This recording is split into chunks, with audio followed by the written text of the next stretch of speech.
start, if you allow me, thanking the University of Liège first. That has been my host university for the past months, and especially Maria Giulia for her extraordinary generosity in co-hosting this symposium,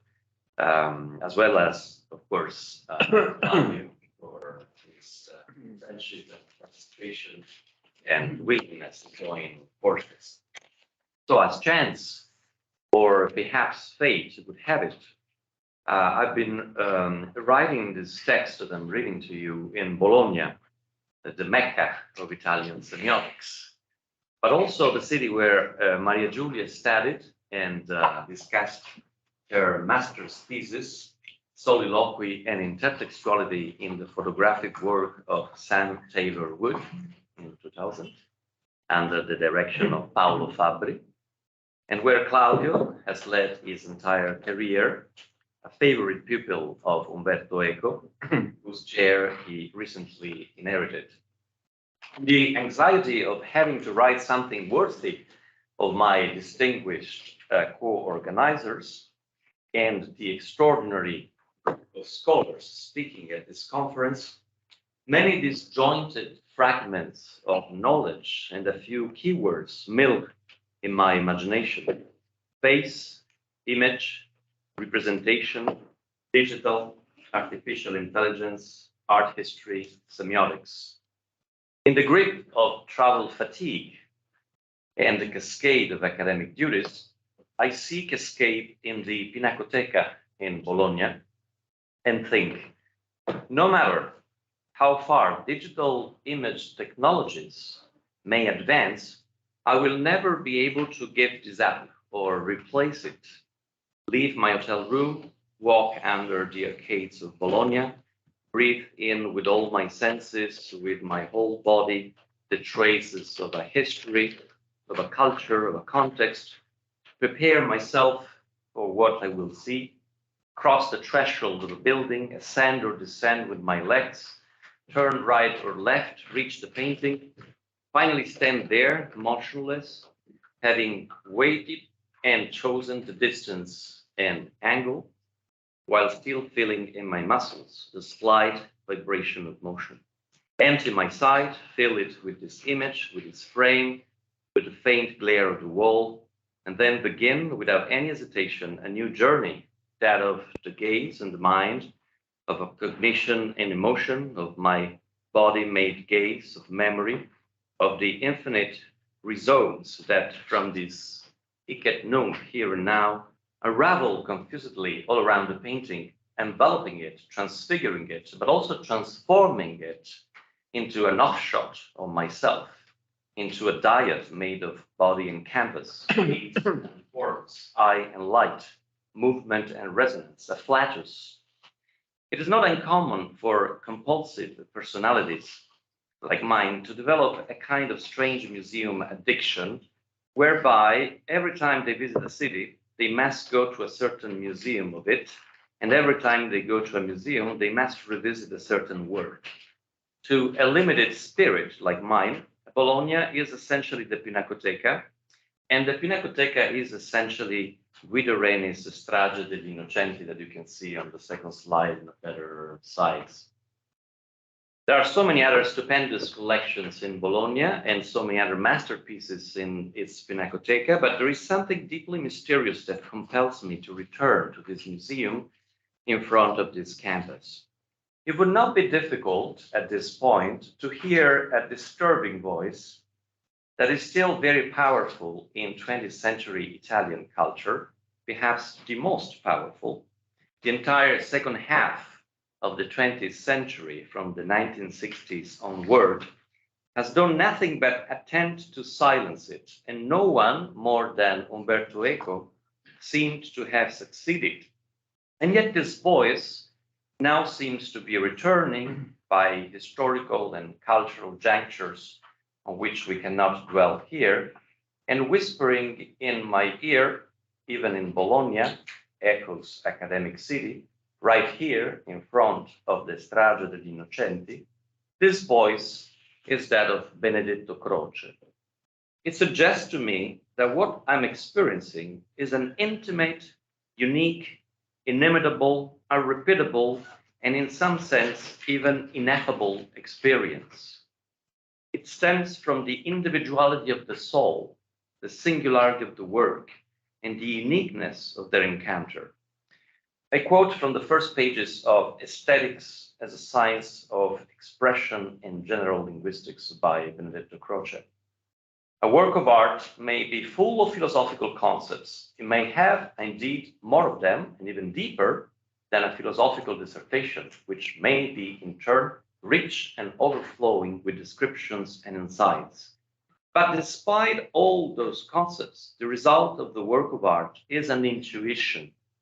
And despite all those intuitions, the result of the philosophical dissertation is a concept. End of quote.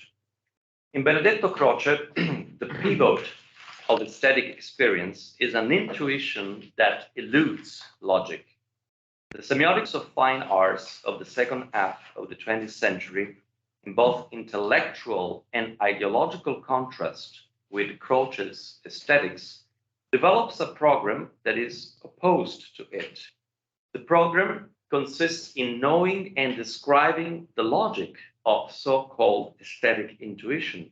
to the point of transforming its essence and thus its name, showing that it is not the result of a mysterious power of the spirit,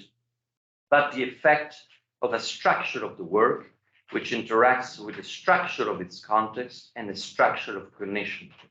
Different sensibilities, tendencies, branches, and schools of semiotics of the fine arts have favored one of these three structures, resulting in a semiotics of the artistic text, a sociosemiotics of the fine arts, or in their cognitive semiotics. But all three have operated in the opposite direction to Croce's aesthetics. Well, basically, the main objective of semiotics at its onset in Italy was to kill Benedetto Croce. Having passed the 20th century, we can perhaps say today that the desire for opposition was such that it generated an even ideological refusal to admit that there is any truth in the role Croce attributed to intuition. As I contemplate Guido Reni's Strage degli Innocenti in the Pinacoteca of Bologna, I cannot help but think that this painting speaks to me personally and tells me something that it tells to no one else, and that perhaps I'm incapable of repeating or explaining. Perhaps then the semiotics of the fine arts, variously understood, should not have rejected this teaching so much as the fact that it was presented as the starting point of an aesthetic quest and not as its landing point. Instead, today, the most mature and self-reflective semiotics, not the one that takes refuge in its ideological chapels. We have no chapel here, we have one with clocks, secular hall with a clock. So no chapels, but a semiotics that, on the contrary, confronts all the knowledge of the past and of its own time, a semiotics open to dialogue and challenges, ready to question itself, realizes that its ultimate goal is to construct a new logic of singularity, one that does not obliterate the sense of intuition, but nevertheless tries to explain it as a result of language, cultural constructs, and cognitive structures that still elude us, but that we nevertheless try to know asymptotically with ever finer meshed reading grids. In Croce's view, it would be very easy to sweep away any ambition of digital art history, arguing that any quantitative look at art would betray its assumptions and essence even worse than any structuralism can. In one respect, however, this rejection would be simplistic. No work of art today, and no aesthetic experience of it, is totally immune from any contact with the digital world. We admire Guido Reni's Strage degli Innocenti, but we see it digitally reproduced in many contexts, and above all, we contemplate it with the gaze whose internal visual memory is already full of digital images. The intertextuality and hypertextuality of the work of art today, of any work of art, cannot help but involve an increasingly dense interweaving with digital. In another respect, then, this rejection would culpably overlook a new opportunity that is being given to scholars today, precisely at the intersection of semiotics, aesthetics, and the digital. Sounds like a paradoxical thought, but perhaps it is precisely through more and more refined quantitative methods of studying works of art that we will come to grasp with increasing precision the logic of that sense of intuition that Benedetto Croce regarded as devoid of logic, and that 20th century semiotics of fine arts regarded as devoid of intuition. In other, more epistemologically abstract and general terms, it might in short be the case that the development of a semiotics of artistic singularity and a description of the logics of aesthetic intuition are ultimately a matter of scale.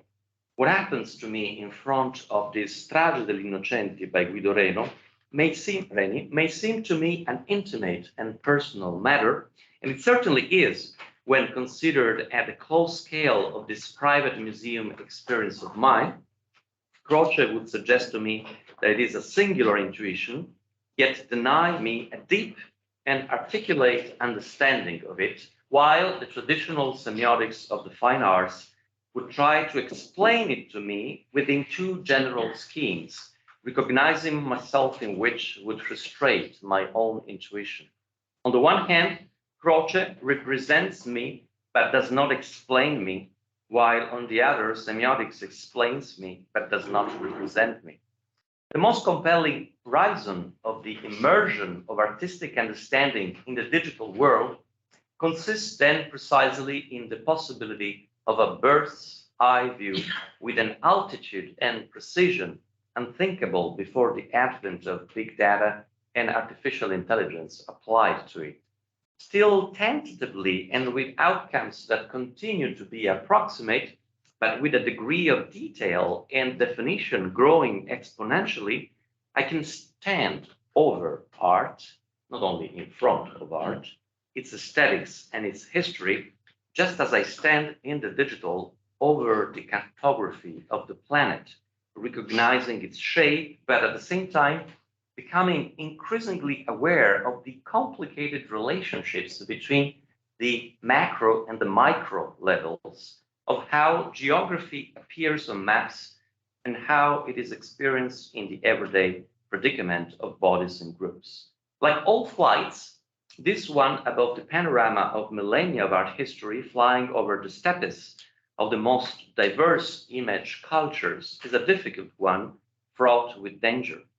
Yet there is something intoxicating about this new possibility of overview, as in all views from above. Well, we have a specialist of levitation here. There is an exhilaration that is not only out of power and control, but answers, paradoxically, the question of singularity, as if only the vision of the whole and the understanding of the totality would allow a deep and rational hold on singularity. So in the realm of the representable and represented, then nothing makes us feel more this thrill, the exhilaration of a view from above that clearly restores our sense of looking into the world than the face. The face is indeed the undisputed protagonist of art history, at least in the modern West and its genealogy. In the face, in fact, as well as in the vast bibliography dealing with it, the desire and intuitive experience of an immeasurable singularity in the realization that it cannot nevertheless deny the comparability of faces, their similarities in features and functions, the need for a physiognomy often conflate ideologically. Project of a digital physiognomy, which is after all the ultimate goal of the ERC Facets project, is then not to frustrate this intuitive sense of singularity through a quantitative classification of faces and their digital effigies. On the contrary, it is to recompose the singularity of the face thanks to a bird's eye view that the big data of facial data sets and their interrogation through artificial intelligence promise as and increasingly return to us. No one knows more than the members of Facets and its computational project Fresco how arduous this ascent to heaven is and how many dangers it is fraught with. Yet this does not detract from the fact that this project, which might seem utopian, is not exhilarating because it translates a new positivism, but on the contrary, because thanks to this overview, it promises to restore a holistic understanding of subjectivities, a systemic knowledge of singularities, a logic of what seem to crochet like aesthetic intuitions without logic, and to semiotics like aesthetic logics without intuition. This is perhaps the farthest and most fascinating horizon of the digital humanities, which find in digital art history a frontier declination, but which are also developing in other fields according to the same trend. For example, in the computational study of the same cognitive processes of image representation. We are obviously, and I'm going to conclude, still a long way from reaching the summit and an Olympian look at art and its meaning, yet many directions are being explored profitably today. Looking only at the bibliography of the last 2 years, promising are the studies of those who imagine new morphological search engines for digital art history, of those who explore techno-concepts to map the n-dimensional space of culture, of those who open new horizons to the social history of art, revealing what implicit and unconscious factors determine its market,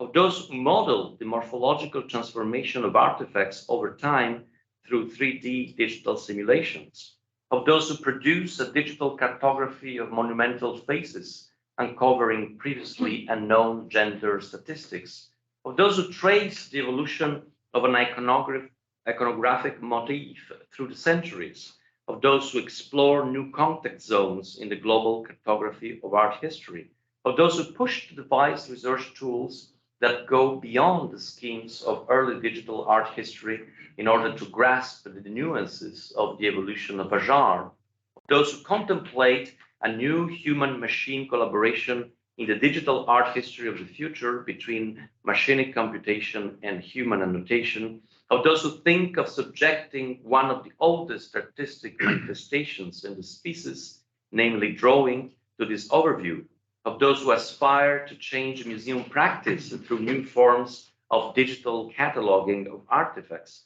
of those who see in this new epistemology not only the dangers of machinic bias, but also the possibility of rewriting art history by including those who have traditionally been excluded or marginalized from it, and much more. Digital art history, digital iconology, digital aesthetics, and the digital semiotics of the fine arts will not take away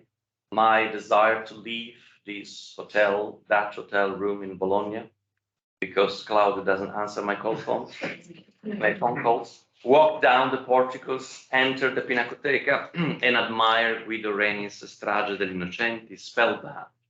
But perhaps they will be able to tell me more and better about the painting's compositional structure, its genealogy and distribution, the balance of gestures and colors, as Maria Giulia is